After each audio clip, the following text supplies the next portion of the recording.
دیکھو بیٹا، کرایہ پورا 10,500 لیں گے۔ سامنے بیٹھی مالک مکان نے منہ میں پان دباتے ہوئے کہا، پھر اپنا پان دان بند کیا۔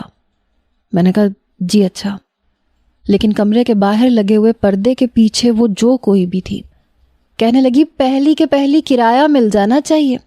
دادی اماں یہ بھی ان صاحب کو اچھے طریقے سے بتا دیں، تاخیر نہیں ہونی چاہیے۔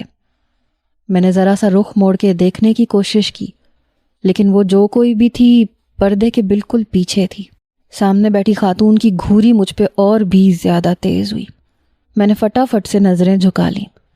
پھر وہ خاتون کہنے لگی، اور ہاں، مہینے میں 4 بار موٹر خراب ہوتی ہے، اور جب بھی پانی کی موٹر خراب ہوگی آدھے پیسے تم دو گے۔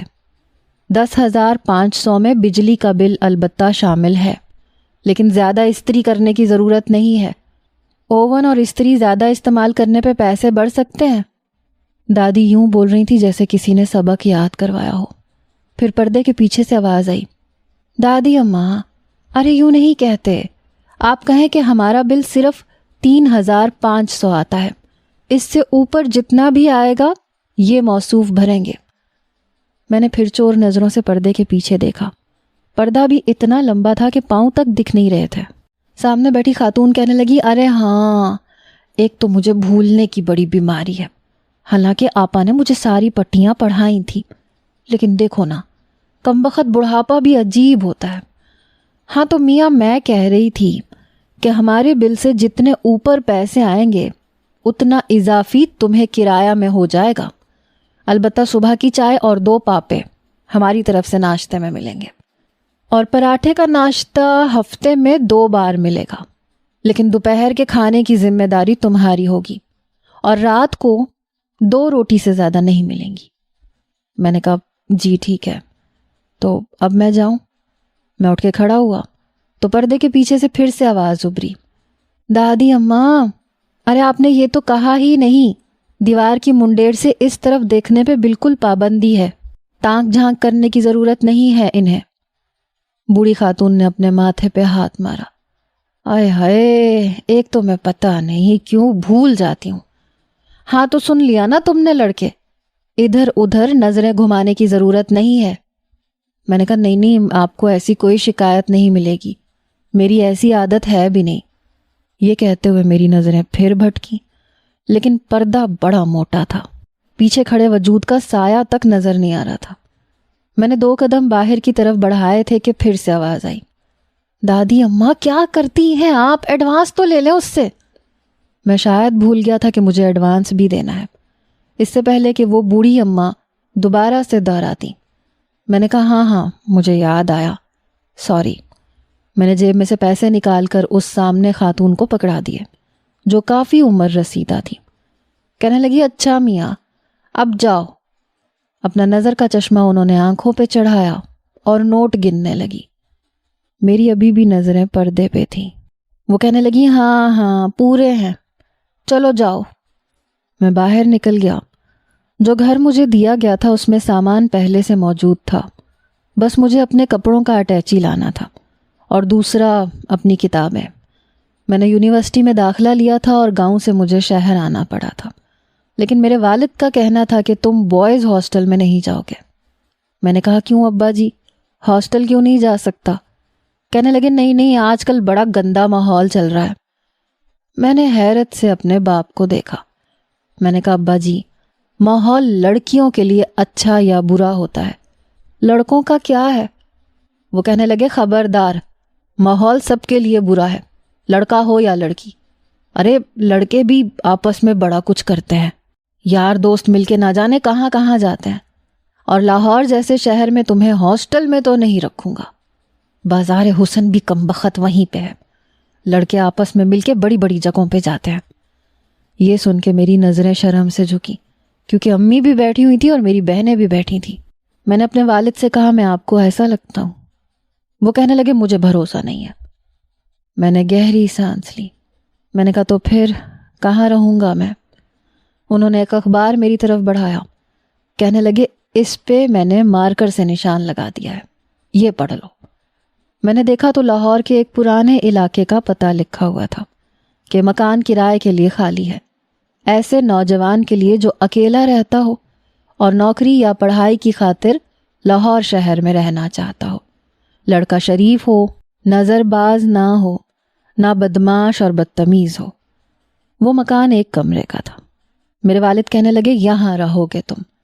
میری بات ان خاتون سے فون پہ ہو گئی ہے، اور ہاں، لڑکوں کو گھر میں گھسانے کی ضرورت نہیں ہے۔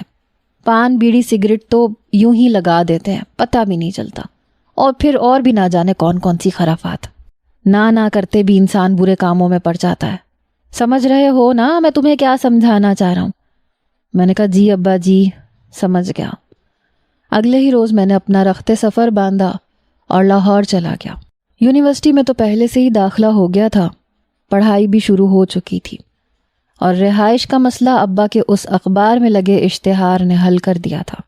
علاقہ کافی پرانا تھا، چھوٹی چھوٹی سی گلیاں تھیں، وہی لاہور کی پرانی گلیوں جیسا ماحول، شور شرابہ، محلے کی عورتوں کی تو تو میں۔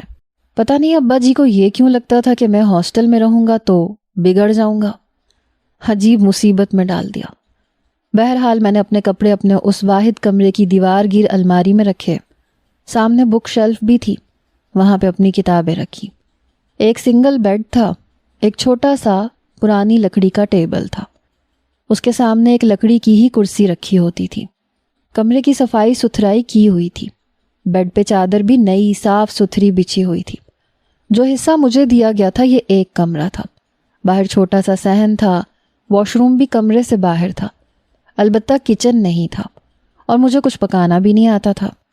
یوں تو میرا تعلق ایک مڈل کلاس گھرانے سے ہی تھا، لیکن میرے انداز کچھ شاہانہ سے تھے۔ گھر پہ کبھی پانی بھی اٹھ کے خود سے نہیں پیا تھا، چھوٹی بہنوں کو کہتا تھا، وہی پانی لا کر دیتی تھی۔ یوں سمجھ لیں کہ چائے تک بنانی نہیں آتی تھی۔ میرے والد نے مجھے اکیلے رہنے کا مشورہ کیوں دیا، میری عقل سے بالاتر تھا۔ بہرحال مجھے دل لگا کے پڑھنا تھا، اور جاب کے لیے بیرون ملک اپلائی بھی کرنا تھا۔ اس کے لیے مجھے بہترین اور شاندار نمبروں کی ضرورت تھی۔ مجھے پاکستان میں نہیں رہنا تھا، کیونکہ یہاں پڑھے لکھوں کا کوئی مستقبل تھا ہی نہیں۔ ہاں بس امیر لڑکوں کی ہی زندگی تھی، جن کے باپ محنت کر کے کمپنیاں بنا چکے ہیں، بڑے بڑے فارمز کے مالک، انہی کے بیٹے کامیاب تھے۔ ہم جیسے لڑکے نوکری کی تلاش میں بس اپنی جوتیاں ہی گھسیٹتے رہ جاتے ہیں، لیکن نوکری نہیں ملتی، اور بالفرض اگر نوکری مل بھی جائے تو تنخواہ اچھی نہیں ملتی۔ یہ دونوں چیزیں کبھی ایک ساتھ ہم جیسے نوجوانوں کو میسر نہیں آتی۔ بہرحال میں تھکا ہوا تھا اس لیے سو گیا، لیکن صبح شور کی آواز سے میری آنکھ کھلی۔ جواد اٹھو، تم نے کیا نیستی پھیلا رکھی ہے؟ ایک نسوانی آواز آئی۔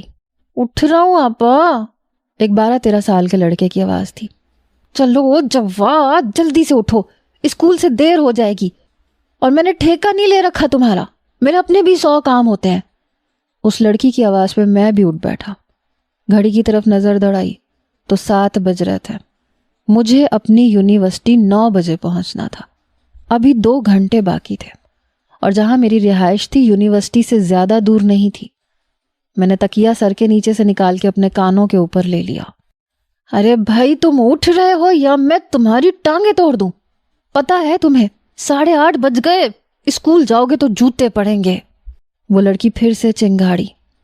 اچھا نا آپا، اٹھ رہا ہوں، ایک تو گھڑی یہاں پہ 7 نہیں بجاتی، آپ کے 8:30 بج جاتے ہیں۔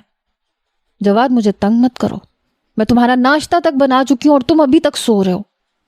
وہ کہنے لگا اٹھ گیا ہوں، نہیں سو رہا، دیکھیں میری آنکھیں کھلی ہوئی ہیں۔ لڑکا کافی بیزار سا لگ رہا تھا۔ وہ لڑکی کہنے لگی جلدی سے تیار ہو کے باہر آؤ۔ تبھی بوڑھی خاتون کے کھانسنے کی آواز آئی۔ لو جی، پڑ گیا دادی اماں کو کھانسی کا دورہ، اب یہ نہیں ٹھیک ہونے والا۔ اس لڑکے نے یہ بات کہی جس کا نام جواد تھا۔ وہ بوڑھی خاتون جو دادی اماں تھیں کہنے لگی شرم تو نہیں آتی تمہیں؟ ارے تمہارے باپ کی ماں ہوں۔ یہ کہتے ہوئے بھی کھانس رہی تھیں اور بولے بھی جا رہی تھیں۔ جواد کہنے لگا دادی اماں یا تو کھانس لیں یا پھر بول لیں۔ پھر آپا کی آواز آئی، جواد جلدی سے تیار ہو جاؤ۔ اس لڑکی کا نام کیا تھا یہ تو مجھے بھی نہیں پتا، ہاں لیکن وہ لڑکا اسے آپا ہی کہتا تھا، یہاں تک کہ وہ بڑی خاتون جو دادی تھیں وہ بھی آپا ہی کہتی تھیں۔ واقعی دادی اماں کی کھانسی کا دورہ پورے 10 منٹ بعد ٹھیک ہوا۔ میں بیزار ہو کے اٹھ بیٹھا، سر میں عجیب سا درد ہونے لگا۔ واش روم گیا، منہ ہاتھ دھو کے اپنے کمرے میں بیٹھ گیا۔ اپنے کپڑے دیکھے تو ابھی کچھ جوڑے استری شدہ تھے۔ ویسے بھی مجھے اپنے کام کرنے کی عادت نہیں تھی۔ میں سوچ رہا تھا کہ کپڑے کسی دھوبی کو دے دیا کروں گا۔ تبھی مجھے آواز آئی، ارے کوئی اس پڑوسی لڑکے کے بارے میں بھی تو سوچو، اس نے بھی تو پڑھنے جانا ہے۔ اے جواد کے بچے، ارے برابر میں آواز دے دے کہ اٹھ جاؤ، صبح ہو گئی ہے۔ دادی تو یوں چلائیں جیسے مجھے تو پتہ ہی نہیں تھا کہ صبح ہو چکی ہے، یا میں بھی دادی کی ذمہ داری ہوں۔ کبھی اس لڑکی کی آواز، کبھی دادی اماں کی پکار، میرا دماغ گھوم کے رہ گیا تھا۔ میں نے سوچا تھا کہ 8:30 بجے اٹھوں گا۔ یہ ناشتہ بن گیا ہے جواد، دیوار کی منڈیر میں رکھ دے اور اس پڑوسی لڑکے کو بول دو کہ ناشتہ اسی وقت ملا کرے گا، کرنا ہے تو کرے ورنہ اس کی مرضی۔ برابر سے خوشبو بڑی اچھی آ رہی تھی، گرما گرم پراٹھوں کی۔ دیوار کی منڈیر پہ ناشتے کی ٹرے رکھ کے جواد نے مجھے پکارا، او بھائی صاحب، ہمارے گھر میں صبح ہو چکی ہے، یہ ناشتہ اٹھا لینا ورنہ تمہارا ناشتہ یہاں کے جنگلی کوے کھا جائیں گے۔ میں نے کہا ہاں میں اٹھ چکا ہوں، بہت شکریہ۔ میں نے منڈیر سے کھانے کی ٹرے اٹھائی، گرم گرم پراٹھا تھا، ساتھ میں آملیٹ، اچار اور گرما گرم چائے۔ پیٹ بھر کے میں نے ناشتہ کیا اور تیار ہو کے باہر نکل گیا۔ بس اسٹاپ پہ جا کے کھڑا ہو گیا۔ تبھی وہاں میں نے ایک لڑکی کو دیکھا، بڑی عجلت میں تھی۔ بس اسٹاپ پہ جب تیز قدموں سے پہنچی تبھی ایک بس آ کے رکی۔ وہ جلدی سے اس بس میں سوار ہوئی، ایک کالی چادر سے خود کو لپیٹ رکھا تھا۔ میں نے بس اس کی آنکھیں دیکھی تھی، کیا آنکھیں تھیں، حسین۔ ابھی تک کی ساری کوفت مجھے اس کی آنکھیں دیکھ کے دور ہو گئی، حالانکہ بس پل بھر ہی میری نظر اس پہ پڑی تھی۔ کچھ دیر بعد میری مطلوبہ بس بھی نظر آ گئی۔ میں اپنی یونیورسٹی چلا گیا۔ میں بزنس ڈپارٹمنٹ میں پڑھتا تھا، BS اکاؤنٹنگ فائنانس کر رہا تھا۔ مجھے ساتھ میں CA بھی کرنا تھا تاکہ مجھے بیرون ملک بآسانی جاب مل سکے، اس لیے مجھے انسٹیٹیوٹ بھی جانا پڑتا تھا۔ میری پڑھائی خاصی مشکل تھی اور مجھے اس کے لیے پرسکون ماحول چاہیے تھا۔ یونیورسٹی میں نے ایک ایسے گروپ سے دوستی لگائی تھی جو زیادہ تر پڑھائی میں اچھا تھا۔ وہیں پہ میری بات چیت حوریہ سے ہوئی۔ کافی ذہین لڑکی تھی، خوبصورت بھی تھی۔ سب سے بڑی خوبی اس میں یہ تھی کہ میرے ساتھ ذہنی مطابقت رکھتی تھی۔ میری طرح اس کے خواب بھی بہت اونچے تھے۔ وہ بھی CA کرنا چاہتی تھی، بیرون ملک جاب کرنا چاہتی تھی۔ شاید یہی وجہ تھی کہ ہم دونوں کی بہت جلدی دوستی ہو گئی۔ ہم دونوں پڑھائی میں ایک دوسرے کی مدد بھی کرنے لگے۔ مگر میرا مین مسئلہ تھا وہ کرائے کا گھر جو بیچ بازار کی تنگ گلیوں میں بنا ہوا تھا۔ ہر وقت کا شور شرابہ مچا رہتا، جیسے میں کسی مچھلی مارکیٹ میں آ گیا ہوں۔ یونیورسٹی سے گھر جاتا تو گلی میں بچے کھیل رہے ہوتے، ایک دھما چوکڑی مچائے رکھتے۔ پتہ نہیں ان کی مائیں اپنی اولادوں سے تنگ تھیں جو انہیں پورا دن ان تنگ گلیوں میں آوارہ پھرنے کے لیے چھوڑ دیتی تھیں۔ بہرحال میں گھر آتے ہی سو جاتا تھا، کیونکہ کھانا مجھے بس صبح اور رات کو ہی ملنا ہوتا تھا۔ دوپہر کو میں یونیورسٹی سے کھا لیتا تھا۔ بلا شبہ اس آپا نامی لڑکی کے ہاتھ میں ذائقہ تھا۔ دال سبزی بھی بناتی تھی تو کمال کی بناتی تھی، اور زیادہ تر دال سبزی ہی پکی ہوئی ملتی تھی۔ میں نے ان کے گھر میں سوائے جواد کے کسی دوسرے مرد کو نہیں دیکھا تھا۔ میں یہی سوچ رہا تھا جب دادی کی آواز آئی، ارے آپا کمبخت، چائے میں چینی کیوں نہیں ڈالی؟ دادی اماں کی پکار فل والیوم میں گونجتی تھی۔ میں نے کانوں میں روئیاں لے رکھی تھیں کہ شاید کچھ دیر سو سکوں، مگر ان کی آواز تھی کہ سیدھی کان کے اندر گھستی تھی۔ دادی اماں، شوگر ہے آپ کو، جانتی ہیں نا، ڈاکٹر نے شکر کھانے پینے سے منع کیا ہوا ہے۔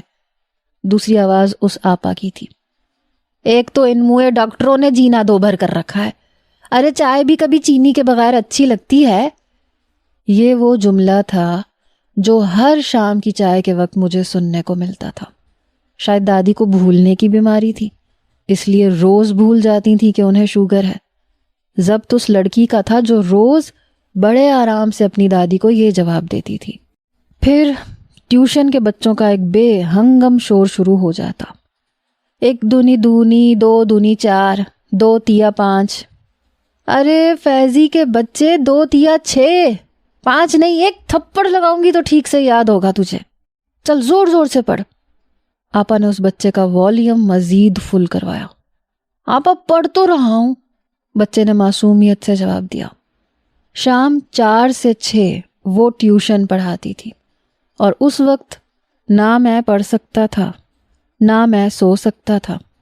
باہر لڑکے کرکٹ کھیلتے تھے، اور اس تنگ گلی میں بچوں کے کرکٹ کے ساتھ ساتھ سبزی فروش کی آوازیں بھی گونجنے لگتی تھی، جو اپنی ایک ایک سبزی کا نام بڑی ترنگ میں لیتے ہوئے گزرتا تھا۔ کبھی موچی، کبھی تیل بیچنے والا، یہاں تک کہ منجن بیچنے والا بھی گلی میں رک کر اپنا راگ الاپتے ہوئے گزرتا تھا۔ میں 8 دن میں ہی تنگ آ چکا تھا۔ رات کو آج پھر سے دال ملی، مگر عجیب بات یہ تھی کہ ہر بار ذائقہ الگ ہوتا تھا۔ جواد، ارے کل میری دور کی خالہ زاد مجھ سے ملنے آ رہی ہیں، ایسا کر بازار سے کچھ سامان لے آ، کل بریانی بنا لیں گے۔ دادی نے ہانک لگائی۔ پھر آپا جی کی آواز گونجی، دادی اماں، یہ آپ کی دور قریب کی خالہ پھپھی زاد کبھی آپ کو اپنے گھر کیوں نہیں بلاتی؟ ہمارے گھر ہی کیوں آ جاتی ہیں؟ آپا شاید چڑی ہوئی تھی، بیچاری سارے کام بھی تو خود کرتی تھی۔ اتنا تو مجھے بھی اندازہ ہو گیا تھا۔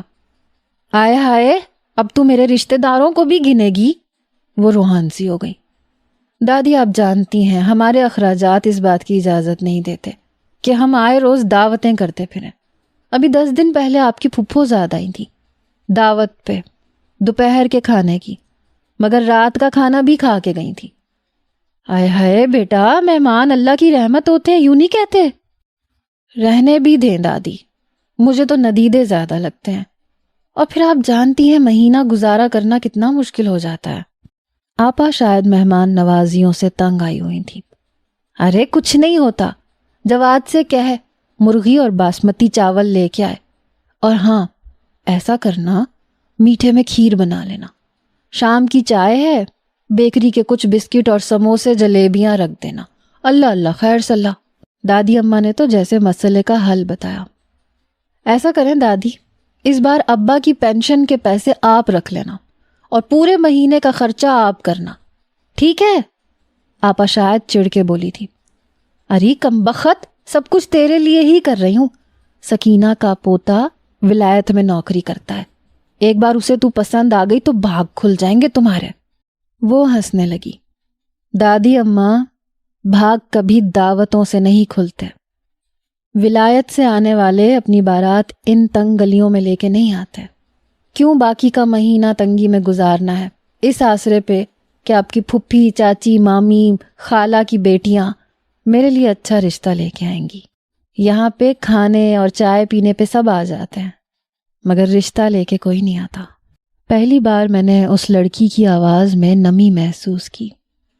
دل چاہا دیوار کے اس پار اس لڑکی کو دیکھوں، مگر پھر لگا کہ بری بات ہے۔ رات کے 2 بجے تک میں اپنا پڑھتا رہا، کیونکہ ایک رات ہی پرسکون ہوتی تھی۔ صبح چھٹی تھی، اس لیے میں رات 4 بجے تک پڑھتا رہا۔ صبح ناشتے کے لیے کئی بار جواد نے مجھے آواز دی، لیکن میری آنکھ نہیں کھلی۔ میں 12 بجے اٹھا، اس لیے اپنا ناشتہ بازار سے لے آیا۔ آج تو برابر سے بریانی کی خوشبو آ رہی تھی۔ اس لڑکی کے ہاتھ میں واقعی کوئی جادو تھا۔ بریانی بہت مزے کی بنائی تھی۔ دادی کی کزن کی آمد کی وجہ سے مجھے بھی کھانے کا موقع مل گیا۔ صبح بس اسٹاپ پہ میں نے پھر سے اسی لڑکی کو دیکھا، مگر آج میں نے اس کے پیچھے ایک آوارہ لڑکے کو آتے ہوئے دیکھا۔ منہ میں سگریٹ دبائے، گریبان کے 2 بٹن کھلے ہوئے تھے، اور وہ مسلسل اس لڑکی کے پیچھے چل رہا تھا۔ سونیوں، ایسی بھی کیا بے رخی، ذرا بات چیت تو کر لو، چلو اپنا نمبر ہی دے دو۔ اس لڑکی کے پیچھے وہ چلتے ہوئے اپنی خباثت بھری مسکراہٹ چہرے پہ سجائے کہہ رہا تھا۔ برا تو مجھے بھی لگ رہا تھا۔ لڑکی نے کوئی جواب نہیں دیا اور بس اسٹاپ پہ کھڑی ہو گئی۔ اپنی مطلوبہ بس آنے پہ وہ اس میں سوار ہو گئی۔ میں اس نوجوان کو دیکھنے لگا، اپنی مونچھوں کو بل دے رہا تھا۔ اچھا خاصا ہٹا کٹا تھا، پتہ نہیں کیوں پڑا ہوا تھا اس لڑکی کے پیچھے جس کی آنکھوں کے سحر میں مجھے لگتا تھا میں اپنا دل کھونے لگا ہوں۔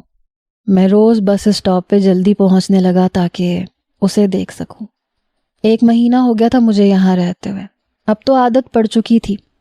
کس ٹائم وہ آپا نامی لڑکی جواد کو اٹھائے گی، کس ٹائم دادی کو کھانسی کا دورہ پڑے گا، سب کچھ روٹین کے مطابق تھا۔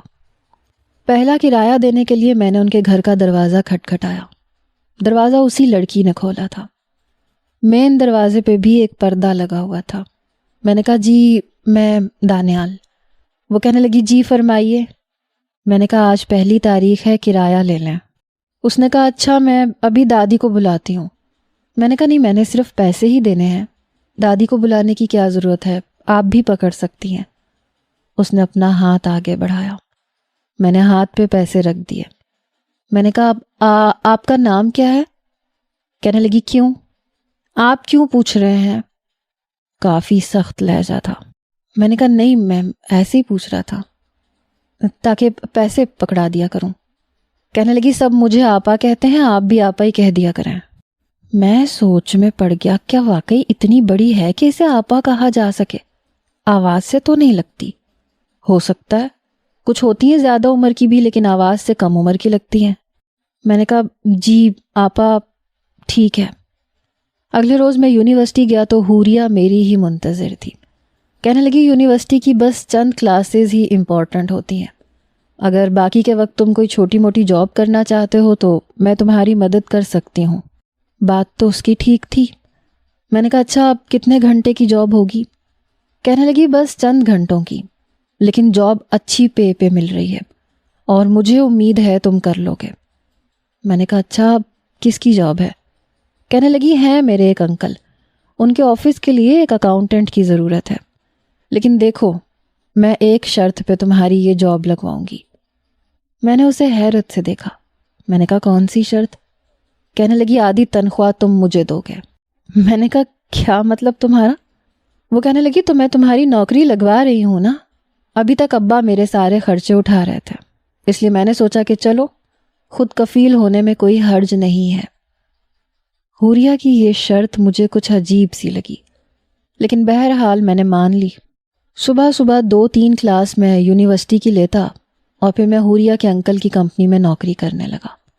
آپ یوں سمجھ سکتے ہیں کہ میں کافی ذہین تھا، بہت جلد ہر کام سیکھ جاتا تھا، کام بھی کافی اچھے طریقے سے سمجھ چکا تھا۔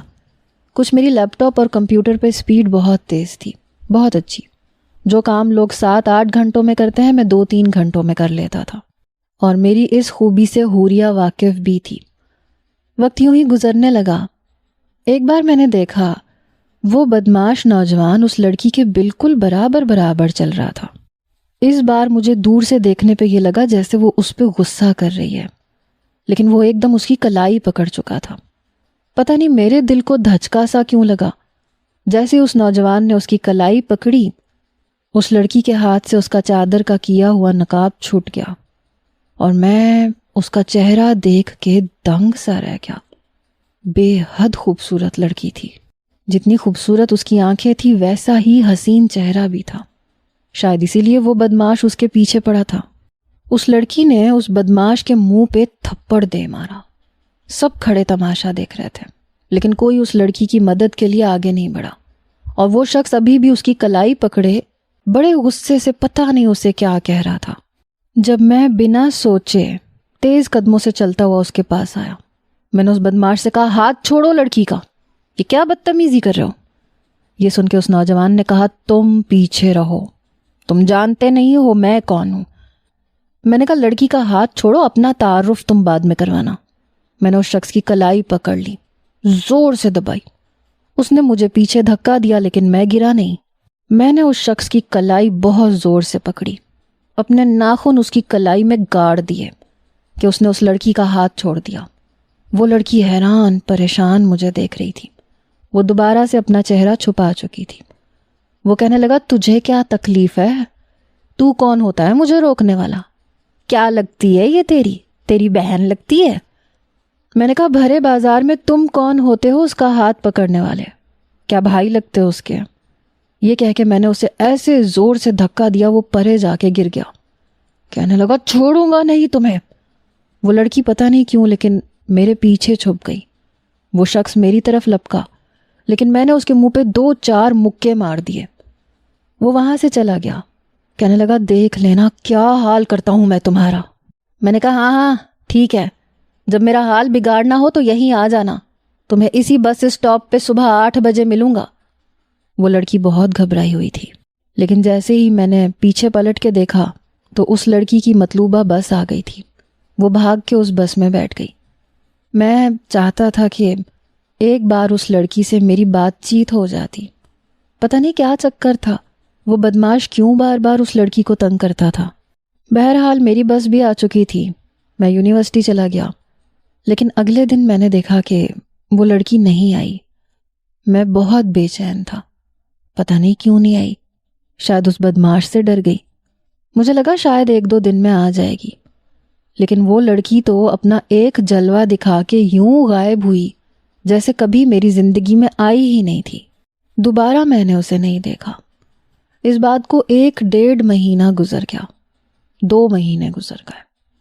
میں اس لڑکی سے مایوس ہو چکا تھا، پتہ نہیں کیوں لیکن وہ مجھے بے چین کر کے جا چکی تھی۔ دوسری طرف حوریہ میرے کام سے بہت خوش تھی، کہنے لگی وہ میرے انکل تمہاری بڑی تعریف کر رہے تھے۔ میں نے کہا اچھا۔ کہنے لگی اب تو تمہاری تنخواہ بڑھ جائے گی، تو کیا تم میرے پیسے بھی بڑھا دو گے؟ میں نے کہا ہاں، ابھی تک آدھی تنخواہ تو تم لیتی رہی ہو تو لیتی رہنا۔ ایک بار کہنے لگی دیکھو شادی تم نے بھی کرنی ہے، میں نے بھی کرنی ہے، ہم دونوں کی سوچ بھی ایک ہی ہے، ہم دونوں ہی بیرون ملک میں جاب کرنا چاہتے ہیں، تو کیوں نہ زندگی بھی ساتھ گزار لیں۔ بڑے آرام سے اس نے مجھے پروپوز کیا۔ اگر وہ جادوئی آنکھوں والی لڑکی میری زندگی میں ہوتی تو میں حوریہ کو انکار کر دیتا، لیکن وہ تو بس ایک جھلک دکھا کے جیسے غائب ہو چکی تھی۔ میرے گھر کی طرف سے بھی شاید مجھے اس بات پہ کوئی روک ٹوک نہ ہوتی۔ میں نے کہا ٹھیک ہے، پہلے کچھ کر لیں، کچھ بن جائیں، پھر آگے سوچیں گے۔ کہنے لگی نہیں، مجھے بس تم سے کمٹمنٹ چاہیے، پھر تم مکرو گے نہیں۔ اس نے اپنا ہاتھ آگے بڑھایا، میں نے ہاتھ پہ ہاتھ رکھ دیا۔ میں نے کہا چلو ٹھیک ہے۔ وہ کافی حقیقت پسند لڑکی تھی۔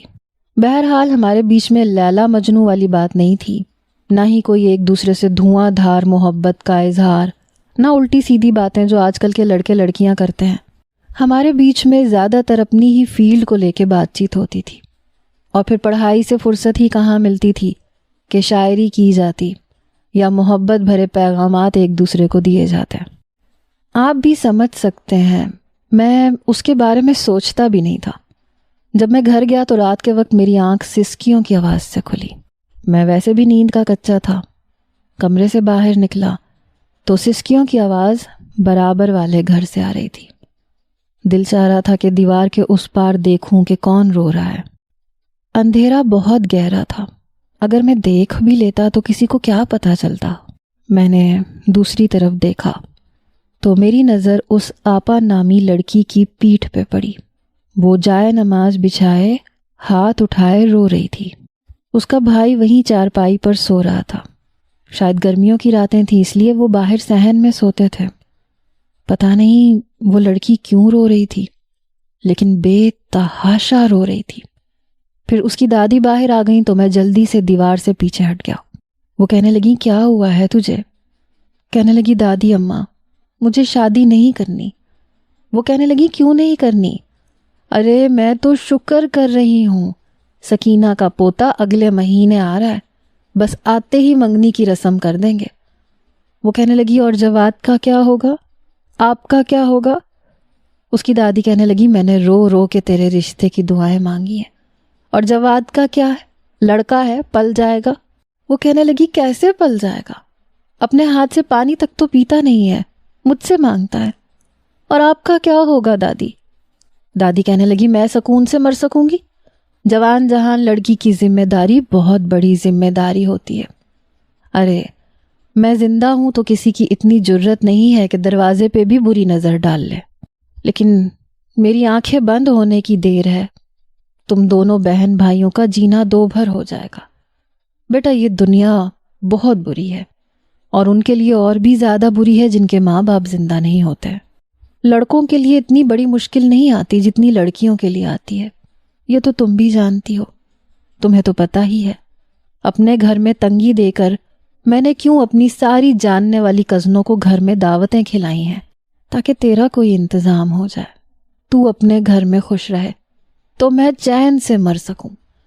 وہ لڑکی کہنے لگی دادی بڑی خود غرض ہو تم، اپنے چین سے مرنے کی خاطر میرے بھائی کو لاوارث چھوڑنا چاہتی ہو۔ میرے جواد کا کیا ہوگا؟ میرا معصوم سا بھائی تو رل جائے گا نا، اور تم مزے سے قبر میں جا کے سو جاؤ گی۔ بس مجھے نہیں کرنی یہ شادی۔ یہ کہہ کے وہ پھر سے دادی کے ساتھ لگ کے رونے لگی۔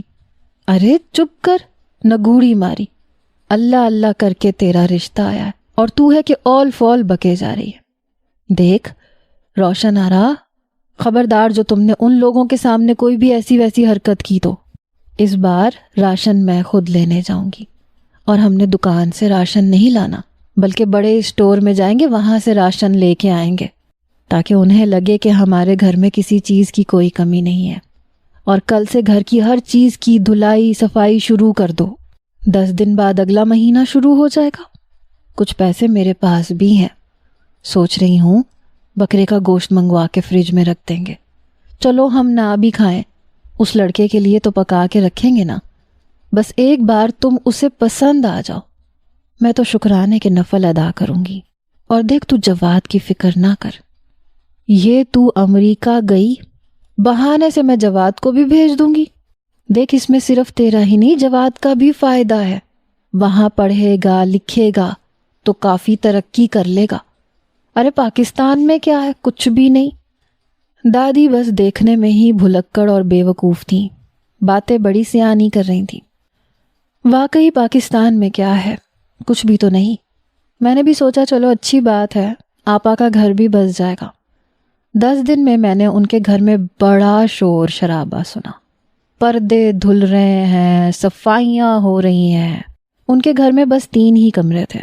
ایک کمرہ شاید دادی کا تھا جہاں ان کی پوتی بھی ساتھ ہی سوتی تھی، ایک کمرہ مہمانوں کے لیے تھا، اور ایک بیٹھک تھی جسے ہم ڈرائنگ روم بھی کہہ سکتے ہیں، اور بڑا سا صحن تھا۔ تینوں کمروں کے دروازے، یہاں تک کہ باورچی خانے کا دروازہ بھی صحن میں ہی کھلتا تھا۔ بیچارے جواد کی اچھی شامت آئی ہوئی تھی، کیونکہ جب بھی وہ سامان لے کے گھر پہنچتا دادی کو کوئی نہ کوئی چیز بعد میں یاد آ جاتی۔ ارے وہ جواد کے بچے، تجھے کہا تھا کڑی پتہ بھی ساتھ لے کے آنا، یہاں تو مجھے نظر نہیں آ رہا۔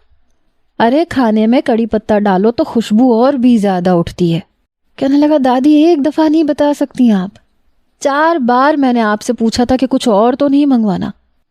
ایک کم بخت ایک تھپکی تھی جو جواد کی کمر پہ اس زور سے لگی کہ آواز دیوار کے پار مجھے بھی سنائی دی۔ زبان چلاتا ہے میرے آگے، دیکھ مہمانوں کے سامنے ناک نہ کٹوا دینا۔ تم لوگوں نے تو دادی کو کچھ سمجھ ہی نہیں رکھا، جب تمہاری آپا کا دل چاہتا ہے وہ مجھے سنا دیتی ہے۔ جواد کے بچے مہمانوں کے سامنے خبردار جو تو نے اپنی زبان کے جوہر دکھائے تو۔ جواد کہنے لگا دادی نہیں دکھاتا، میری کمر لال کر دی آپ نے۔ پھر کہنے لگا یہ آپا کی شادی ہو گئی تو کیا وہ ہمیشہ کے لیے امریکہ چلی جائے گی، واپس نہیں آئے گی؟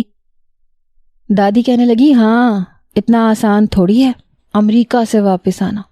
اچھا جا رکشہ لے کے آ، یہ جو بڑے بازار میں امتیاز ہے نا وہاں سے سامان لے کے آئیں گے، پیکٹوں میں ملتا ہے، اچھا اثر پڑے گا اس لڑکے پہ۔ جواد کہنے لگا کیوں، کیا وہ فریج کھول کھول کے دیکھے گا کہ سبزیاں اور گوشت پیکٹ میں ہیں یا کھلے پڑے ہیں؟ دادی آپ بھی نا۔ وہ کہنے لگی چپ کر، خاندانی لوگ ہیں، یہ سب چیزیں دیکھتے ہیں، باورچی خانہ صاف ہے کہ نہیں، چیزیں طریقے سے رکھی ہیں کہ نہیں۔ وہ کہنے لگا اچھا رکشہ لے کے آتا ہوں۔ پھر کہنے لگا آپا آپ بھی ساتھ جائیں گی؟ وہ کہنے لگی نہیں مجھے نہیں جانا، ویسے بھی بچے آنے والے ہیں۔ اس کی دادی کہنے لگی یہ بچے پڑھانے اب چھوڑ دے تو، جب اسلم میاں آئیں گے تو میں نہ دیکھوں تم بچوں کو ٹیوشن پڑھا رہی ہو۔ وہ کہنے لگی اچھا دادی ابھی تو میری جان چھوڑو، یہاں بچوں کے فائنل ایگزامز میرے سر پہ ہیں، اوپر سے آپ کو میری شادی کی پڑی ہوئی ہے۔ جواد رکشہ لینے چلا گیا تھا کچھ دیر بعد جب وہ لوگ واپس آئے تو بھی ایک شور شرابہ تھا۔ آپا، میں نے آج کے بعد دادی کے ساتھ کہیں نہیں جانا۔ وہ کہنے لگی اب کیا ہو گیا؟ کہنے لگا آپ کو نہیں پتا، پورا امتیاز اسٹور انہوں نے سر پہ اٹھا رکھا تھا۔ وہاں موجود لوگوں سے پوچھ رہی تھی بتاؤ یہ کڑی پتہ کہاں ملے گا؟ بھلا یہ بھی کوئی بات ہے پوچھنے والی؟ سب لوگ میرا مذاق اڑا رہے تھے۔ میں نے ان سے کہا دادی کیمرہ لگا ہوا ہے، کچھ تو خیال کر لو۔ جس کا دل چاہتا ہاتھ پکڑ کے پوچھنے بیٹھ جاتی ہو۔ تو پتہ ہے کیا کہنے لگی تو پہلے کیوں نہیں بتایا کیمرہ لگا ہوا ہے؟ آپا میں تو ڈر گیا، پتہ نہیں دادی نے کوئی چیز بغل میں چھپا لی ہے۔ میری تو اچھی خاصی بے عزتی ہو جاتی۔ جب میں نے پوچھا کہ کیوں آپ نے کچھ چھپا کے رکھا ہے، کہنے لگی نہیں، ارے میں نیا بوسکی کا دوپٹہ سر پہ لے کے آتی، میرے سارے بال سفید ہیں، میں سر پہ مہندی لگا لیتی، آنکھوں میں کالا کاجل لگا لیتی، اب دیکھ تیری دادی کیسی نظر آئے گی سب کو۔ آپ کو پتہ ہے وہاں جتنے لوگ تھے سب ہنسنے لگے، تماشا بنا کے رکھ دیا دادی نے۔ جواد جی بھر کے ضد ہوا تھا۔ اس کی آپا کہنے لگی دادی یہ کیا کیا آپ نے، ایسے تھوڑی کرتے ہیں۔ دادی کہنے لگی اس کم بخت نے مجھے بتایا کیوں نہیں؟ ارے دیکھ تو صحیح، میں ایسے منہ اٹھا کے چلی گئی۔ بہرحال اگلے روز وہ موصوف بھی آ چکے تھے جن کی آمد کے لیے اتنی تیاریاں کی جا رہی تھیں۔ پتہ نہیں کیوں مجھے دلچسپی سی ہوئی۔